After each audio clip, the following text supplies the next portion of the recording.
Bonjour chers amis, nous traversons tous des tempêtes dans notre vie. Vous êtes peut-être en pleine tempête en ce moment.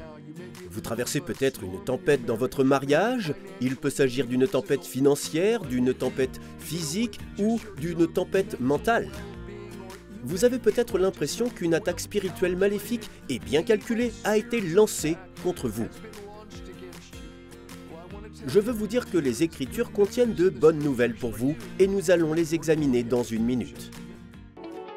Bonjour, je suis Bélez Conley. Dieu vous voit, il vous aime, et peu importe ce à quoi vous faites face, il a les réponses. Nous allons lire une histoire pleine de vérité qui se trouve en Acte 27. L'apôtre Paul a été arrêté. Il a été emmené à Rome. Il a été placé sous la responsabilité d'un officier romain et il se met en route. C'est là que je veux reprendre l'histoire. Paul est accompagné de quelques compagnons. En tout, il y a 276 passagers et personnes à bord de ce bateau, équipage et passagers inclus. Nous reprenons l'histoire au verset 9 d'Acte 27. Il y a quelque chose ici qui peut vous aider. J'aimerais vous demander de m'accorder toute votre attention. Si vous le pouvez, mobilisez toutes vos ressources, votre esprit, votre âme et votre corps, et concentrez-vous. Parce que je crois honnêtement que Dieu a quelque chose pour vous ici qui vous aidera réellement. Je crois que c'est ici, dans cette histoire. En Actes 27, 9 à 12, il est dit « Un temps assez long s'était écoulé et la navigation devenait dangereuse car l'époque même du jeûne était déjà passée. C'est pourquoi Paul a donné cet avertissement. Mes amis, je vois que la navigation ne se fera pas sans dommages et qu'il y aura beaucoup de pertes, non seulement pour la cargaison et pour le bateau, mais encore pour nous-mêmes. Mais l'officier romain qui était chargé de surveiller Paul, se fiait plus au capitaine et au patron du bateau qu'aux paroles de Paul. Comme le port n'était pas approprié pour hiverner, la plupart ont été d'avis de le quitter pour essayer d'atteindre Phénix, un port de Crète orienté vers le sud-ouest et le nord-ouest, afin d'y passer l'hiver. Jusqu'à présent, Paul a une perception qui n'est pas basée sur quelque chose d'extérieur. Elle n'est pas basée sur sa connaissance de la mer, des bateaux et des voies navigables particulières. C'était une perception intérieure, elle ne reposait sur rien d'extérieur. C'est le Saint-Esprit qui la lui a donnée. Les Écritures disent « Tous ceux qui sont conduits par l'Esprit de Dieu sont fils de Dieu ». Le Nouveau Testament dit dans le livre des Romains « L'Esprit lui-même rend témoignage à notre esprit ». Paul a cette perception intérieure, mais le capitaine, celui qui dirige le bateau, n'est pas d'accord. Et c'est lui l'expert. Il connaît ses cours d'eau, il connaît les saisons, il sait tout. Il connaît les bateaux, il connaît tout cela. Ce n'est pas le cas de Paul. Il n'est pas d'accord avec Paul, le patron du bateau n'est pas d'accord avec Paul. Après tout, il transportait toute une cargaison et de nombreuses marchandises. S'il perdait sa cargaison et son bateau, il risquait de s'engager irrémédiablement sur la voie de la pauvreté.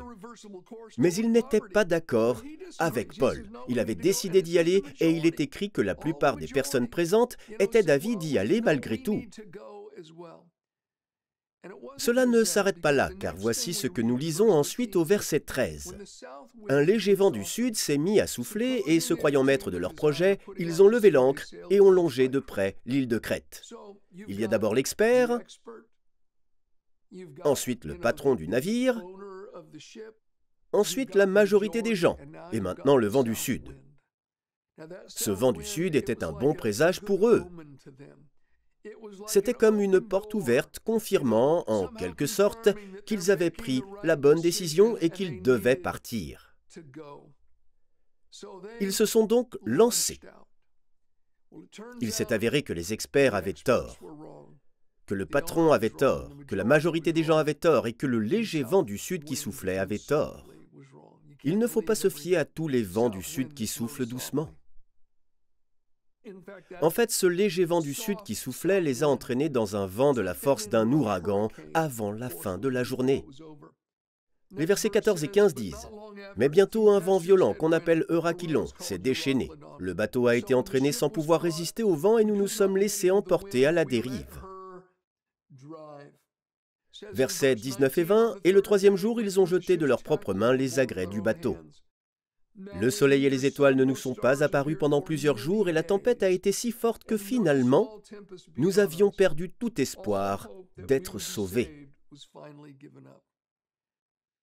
Imaginez cela. Ils n'avaient pas vu le soleil, ni les étoiles, ni la lune, ni la lumière du jour pendant plusieurs jours. Plusieurs jours. Ils avaient perdu tout espoir. La pluie tombait à torrents, les éclairs perçaient le ciel, le vent hurlait, les vagues déferlaient sur le petit bateau.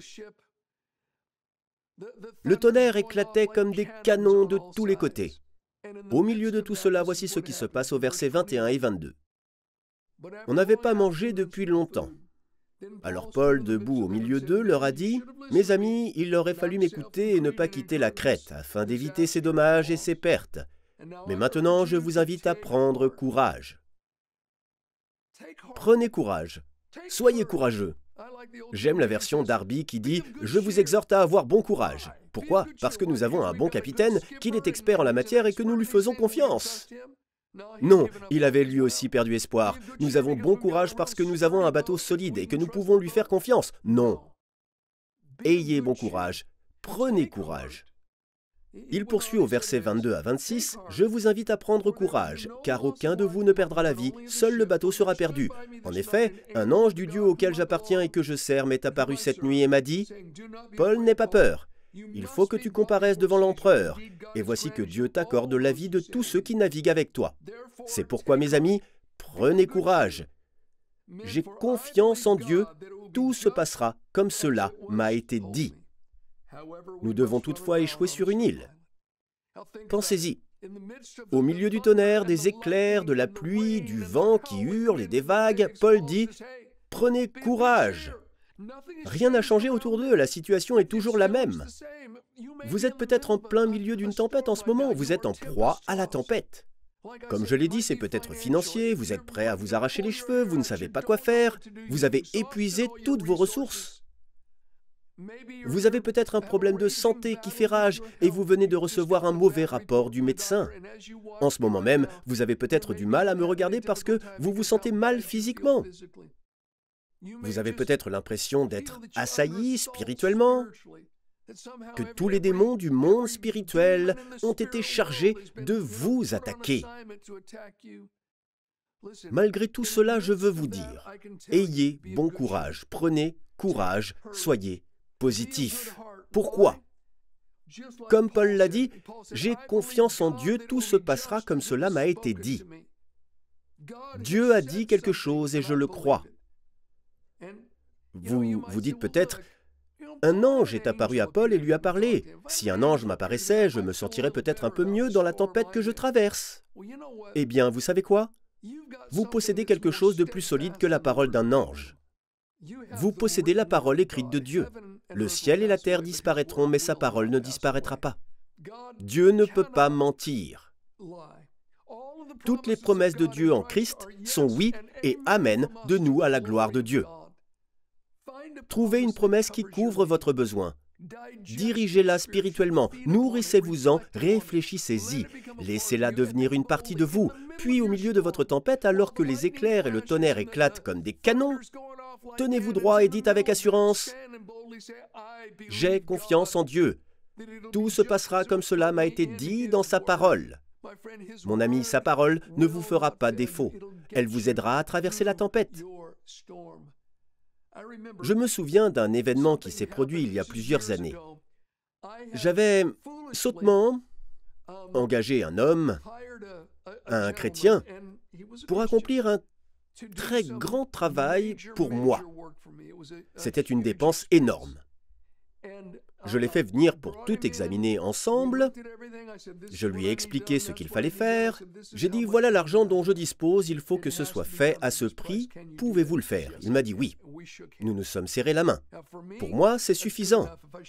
Si je vous serre la main, si je vous donne ma parole, je la tiendrai, ou je mourrai en essayant de la tenir. Mais ce n'était pas son cas. Il a immédiatement effectué de gros prélèvements sur l'argent. Je lui ai demandé ce qu'il se passait. Il semblait que nous n'allions pas y arriver avec le budget promis. Il est revenu vers moi et m'a dit « Nous avons un problème. Il faudra rajouter ça, ça et ça. Cela va te coûter bien plus. » Je lui ai dit que je n'avais pas cet argent. Nous nous sommes assis et j'ai repris une partie du projet. J'ai fini par le faire moi-même, j'étais mon propre entrepreneur.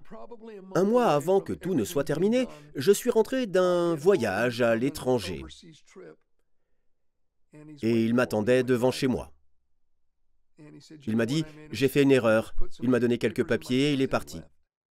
J'ai parcouru les papiers et je me suis dit « Oh non ». J'étais dans le pétrin. Cela allait demander plus d'argent et coûter beaucoup plus cher pour terminer le projet. Je ne savais pas quoi faire. J'étais en chute libre. Cela a duré plusieurs jours. J'étais assis devant chez moi sur le trottoir et je ne savais pas quoi faire. Je disais « Dieu, je ne sais pas quoi faire, je ne sais pas quoi faire, je ne sais pas quoi faire ». J'ai eu l'impression que le Seigneur me parlait. Il a parlé à mon cœur. « Tu dois simplement faire ce que tu prêches aux autres. » Je ne voulais pas entendre ça, mais je me suis dit qu'il avait raison. Quelques versets me sont venus à l'esprit. Psaume 22.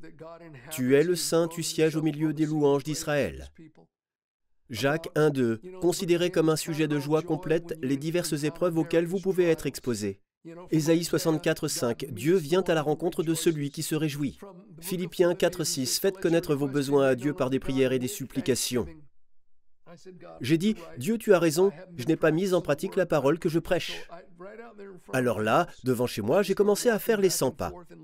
J'ai levé les mains et j'ai commencé à adorer Dieu. J'ai fait connaître ma demande, je l'ai remercié pour la réponse qui semblait impossible.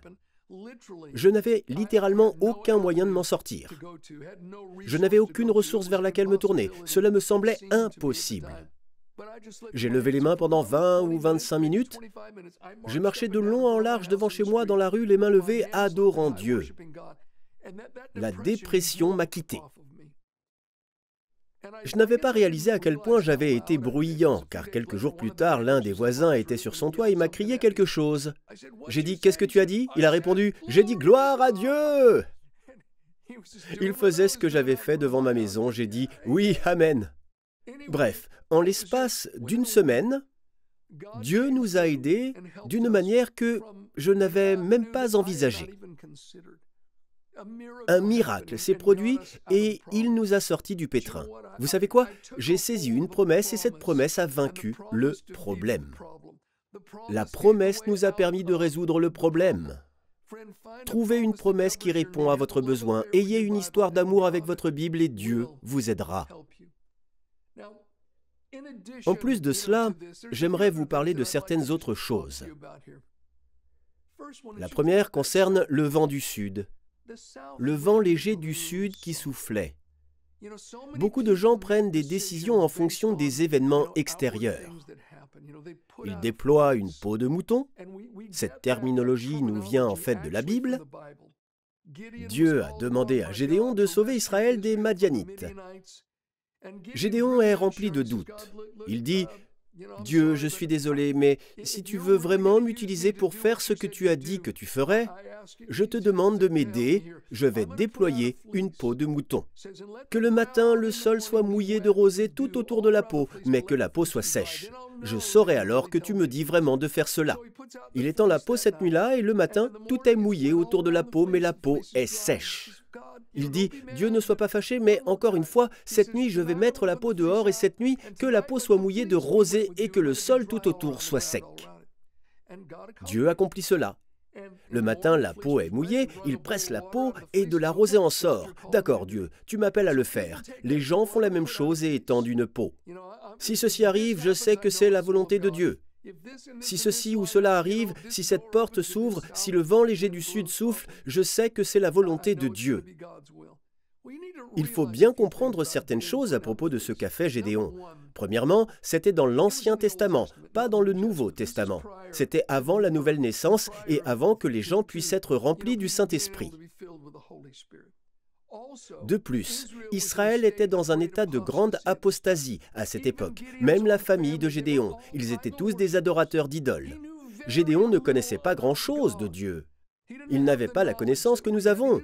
Il n'avait pas accès à la parole de Dieu comme nous y avons accès. Il n'y a qu'une seule chose qui ressemble à cela dans le Nouveau Testament. Après la résurrection, les apôtres ont tiré au sort pour trouver un remplaçant pour Judas. C'était avant la venue du Saint-Esprit. Après la venue du Saint-Esprit, en Acte 2, ils ont tous été remplis du Saint-Esprit et ont parlé en langue. Plus jamais les Écritures ne mentionnent la trace de quelqu'un qui aurait pratiqué une telle chose. Non, ceux qui sont conduits par l'Esprit de Dieu sont les fils de Dieu. Le Saint-Esprit témoigne à notre esprit. Jésus a dit, « Quand le Saint-Esprit viendra, il vous montrera les choses à venir. Il prendra les choses qui m'appartiennent et il vous les révélera, il vous les transmettra. » Nous nous tournons vers l'Esprit Saint pour qu'il nous guide intérieurement. Paul l'a dit, « Mes amis, je vois, messieurs, je vois, j'ai une perception intérieure. » Cela venait du Saint-Esprit. Ils ont fait confiance à la majorité et aux experts, et le vent du Sud a soufflé. J'ai connu un certain nombre de chrétiens qui ont perdu toute leur fortune. Ils ont perdu leur retraite, ils ont perdu tout ce qu'ils avaient, car ils avaient investi dans une société parce que le vent du Sud avait soufflé, pour ainsi dire. Chers amis, nous allons poursuivre l'histoire en Acte 28. L'histoire continue et ils font naufrage sur une île. Les natifs de l'île, les habitants de l'île, les traitaient avec gentillesse. Ils sont généreux avec eux, ils leur fournissent tout ce dont ils ont besoin. Ensuite, il est dit qu'ils sont prêts à repartir. Ils embarquent sur un autre navire alexandrin après avoir passé 3 mois sur cette île, versets 12-13. Nous avons abordé à Syracuse où nous sommes restés 3 jours. Ils sont sur ce navire alexandrin. De là, en suivant la côte, nous avons atteint Reggio. Le lendemain, le vent du Sud s'est levé et en 2 jours, nous avons fait le trajet jusqu'à Pouzzoles. Le vent du Sud souffle à nouveau. Hésite-t-il à se lancer cette fois-ci? Non. Pourquoi? Paul n'a pas de perception intérieure cette fois-ci. C'est le même vent du Sud. Le vent n'est pas fiable. Le vent vous dira parfois de faire ceci, parfois de faire cela. Vous devez fonder vos actions sur plus que cela. Vous devez vous laisser conduire par l'Esprit de Dieu. Laissez-vous guider par les Écritures. Quelle que soit la situation, les Écritures ont quelque chose à dire. La parole de Dieu nous dira ce qu'il faut faire. Si nous cherchons la parole, Dieu nous parlera par l'intermédiaire de sa parole. Sa parole est la carte routière de notre vie. Oubliez les « cette porte s'ouvre et cette porte s'ouvre, j'ai étendu une peau ». Apprenez à écouter le Saint-Esprit et à vous laisser guider par la parole de Dieu. Lorsque j'étais un tout nouveau chrétien, je devais louer un appartement. J'ai trouvé un petit appartement tout mignon. Il avait la taille idéale pour moi et le prix était correct. J'ai été ravi d'apprendre que la propriétaire était croyante également. Je l'ai rencontrée et je lui ai dit « J'aimerais louer votre appartement ». Elle m'a dit « Bayless, rappelle-moi demain et je te dirai ce qu'il en est ». Je l'ai rappelée, je suis allé la voir le lendemain et elle m'a dit très clairement « Je ne vais pas te louer l'appartement ». Sans explication, elle m'a dit « Je ne te le louerai pas ». Elle ne l'a pas loué, j'étais déconcerté. Je n'arrivais pas à comprendre pourquoi jusqu'à ce que, quelques jours plus tard, un ami commun me dise « Je sais pourquoi tu n'as pas eu cet appartement. » Pourquoi? Elle a étendu une peau. Quoi? Oui, elle a étendu une peau. Elle a dit « Mon Dieu, si je dois louer mon appartement à ce jeune homme, que le téléphone sonne 2 fois avant 14 heures aujourd'hui. » Eh bien, il n'a sonné qu'une fois avant 14 heures. Elle était certaine que ce n'était pas la volonté de Dieu de me louer l'appartement parce qu'elle avait étendu une peau. Mon ami, ce n'est pas ainsi que les chrétiens doivent être guidés. Je ne dis pas que vous ne pouvez pas reconnaître la main de Dieu dans les affaires et les circonstances de la vie. Parfois, nous nous rendons compte que le Seigneur a ouvert une porte. Parfois, nous nous rendons compte que ceci est arrivé, mais notre esprit en témoigne. Les personnes dont je vous ai parlé, qui ont perdu toute leur retraite, Je connais plusieurs couples qui sont dans ce cas. Dans ces cas-là, je me souviens d'un couple en particulier qui m'a dit « Pasteur, nous étions troublés en notre fort intérieur. Nous étions hésitants au fond de nous, mais c'était si fortement recommandé. Telle personne a dit oui, et pendant que nous y réfléchissions, telle autre nous en a parlé. Nous avons considéré cela comme une porte ouverte. Nous pensions que c'était un signe. Mais en fait, en y réfléchissant pendant tout le temps qui a précédé le moment où nous avons investi nos économies, nous étions troublés. Nous étions mal à l'aise. Le Saint-Esprit essayait de leur parler. Voici ce que dit la Bible en Colossiens 3,15. Voici le verset dans la version Darby. « Et que la paix du Christ, à laquelle aussi vous avez été appelés en un seul corps, préside dans vos cœurs et soyez reconnaissants. » Je pense que les autres versions de la Bible disent simplement que la paix de Dieu règne dans votre cœur. Le mot grec pour désigner règne parle littéralement du travail d'un arbitre. C'est ce que ferait un arbitre dans un match de football. Il dirait « c'est hors des limites du terrain, le ballon est en jeu, c'était une faute ». L'arbitre vous dit si vous êtes dans les limites ou hors des limites du terrain. Que fait l'arbitre? Il dit que la paix de Dieu qui vient du Saint-Esprit soit l'arbitre dans votre cœur, en décidant et en réglant définitivement toutes les questions qui se posent à votre esprit. Si j'ai une décision à prendre et que je n'ai pas d'éléments précis dans les Écritures qui me disent oui ou non, je prierai. J'attendrai Dieu et j'écouterai l'arbitre, le Saint-Esprit. Soit je serai troublé intérieurement, soit j'aurai la paix en y réfléchissant et je pencherai pour cette solution. Si j'ai la paix, je le ferai. L'arbitre me dit « Bayless, c'est un bon chemin, continue ». Si alors je prie et que je me penche sur la question « Je suis troublé intérieurement, je n'ai pas la paix », l'arbitre me dit « Bayless, c'est hors limite pour toi ». C'est une leçon importante que nous avons tirée de cette affaire. Mais je pense aussi qu'il est important d'avoir les bonnes associations. 276 personnes sur ce bateau ont été sauvées parce que Paul était sur le bateau. La main protectrice de Dieu qui s'étendait à Paul s'étendait aussi à elle. Je me souviens d'avoir écouté un acteur hollywoodien qui était venu à Christ il y a de nombreuses années. Il a commencé à soutenir et à voyager avec un évangéliste de rue particulier. Ils lui ont demandé, parce qu'ils allaient voyager dans des régions déchirées par la guerre, dans des endroits dangereux pour y apporter l'Évangile, et cet acteur devait s'y rendre avec le prédicateur. On lui a demandé, lors de l'interview, « N'avez-vous pas peur d'aller dans certaines de ces régions ?» Il a répondu « Non, je n'ai pas peur. Je sens que Dieu m'a appelé à soutenir le ministère de cet homme par mes finances et ma présence. » Lorsque nous nous trouvons dans ces zones, j'ai l'impression d'être dans l'endroit le plus sûr de la planète, parce que je sens que je suis dans la volonté de Dieu et que la main de Dieu qui le protège me protège aussi, parce que j'obéis à Dieu lorsque je le soutiens. Cet homme a beaucoup de mérite dans sa déclaration et dans la réponse qu'il a donnée à l'intervieweur.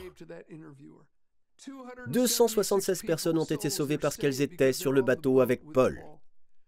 Vous connaissez l'histoire de Joseph dans la maison de Potiphar en Égypte. La Bible dit que Dieu a béni la maison de Potiphar à cause de Joseph. Tout ce qu'il avait à l'intérieur de sa maison et dans les champs, sa maison, ses affaires, tout a été béni parce que Joseph était dans la maison et travaillait dans la maison. La bénédiction sur la vie de Joseph s'est répandue dans la vie et dans la maison de Potiphar et a touché tout ce qu'il possédait.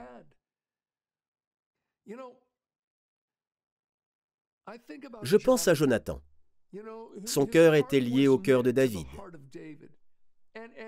Il a juré fidélité à David et savait qu'il devait être lié à lui. Mais en fin de compte, Jonathan a choisi d'être avec son père, Saül. Ce qui, à certains égards, est louable. Mais Saül était devenu méchant. Il était devenu un persécuteur de David et il était devenu cruel à l'égard du peuple de Dieu. Il s'était même adonné à la sorcellerie et avait pris le chemin de la méchanceté. Parce que Jonathan a choisi de s'associer à son père, qui était devenu méchant, plutôt qu'à David, il a fini par partager le même sort que son père Saül. Ils ont tous deux été tués par les Philistins sur le mont Gilboa.